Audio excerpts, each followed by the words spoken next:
it's always been very interesting to me to look at the different times when I have kind of hit a glass ceiling.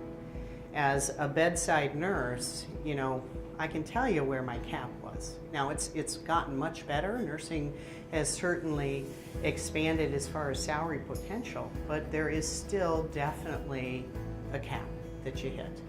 And to get through that cap, you have to go into another domain.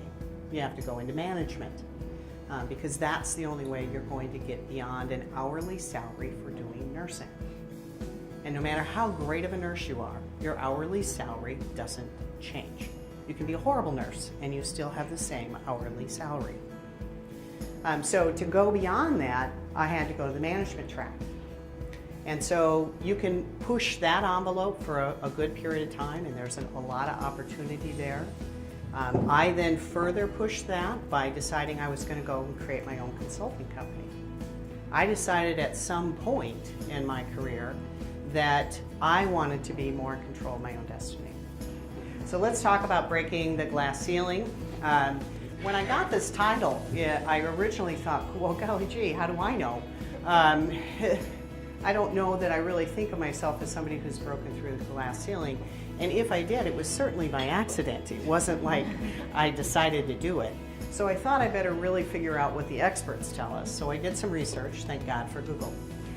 And what I found is they basically broke it down into a couple of different areas, five specific areas. Women see these elite positions, but we can't reach them. How many of you see some different positions in your company? How many want to be the CEO? Who want to be the chair of the board? Those are fairly elite positions, so why don't you have your hands up? Why don't you want to be one of those? Do you want to be a vice president of something? Come on, a couple more hands. Okay, a couple of you I know are vice presidents of something, so come on. Are you telling me you don't want to be that job? Okay, so these are elite positions. Why do you think that we as women don't even want to be in those jobs? We can't complain about not being able to break through the glass ceiling if we don't even look at those jobs. We can't fathom in our mind that we could be those individuals. So that's the first thing. Women and our ability to see these elite positions, but we can't seem to reach them. The next area was taking risks and taking them often. Well, as an entrepreneur, I can't tell you the number of risks that I've taken. My poor husband is an accountant by training and education, and I like to describe our relationship one where he has a chain wrapped around his waist. He has tied it to a boulder that's at least 100 yards inland, and he is desperately trying to get me where I'm dangling off the edge saying, come on out here, it's really grand. And he is saying, oh my God, get back in here, woman. He is not a risk taker. He sees everything in some shade of gray. Every suit in his closet used to be a shade of gray. And finally one day I bought him a green one just because. But you have to be willing to take some risks. So what does that mean? It means you will fail. It doesn't mean you might fail. It means you will fail, because you will fail at something along the way. I fail at something probably almost every day, but there's a lot of things I succeed at. And those are the things that you learn from when you have those failures. You figure out what you don't want to do, and you plan for the future.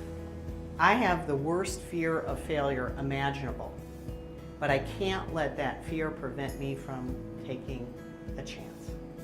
When I decided to create my business, it was a big risk. I was being paid a very good salary, and I was a president. That was my title, president of the company. And I walked away from that job because I had a bigger idea, and I was willing to take risks. Now, it was a big gamble, and I could have failed. But I decided I wanted to be in charge of my own destiny. So in October of this year, we'll be 10 years old. 10 years in the sense of when we re-envisioned ourselves. 10 years since I left that previous job.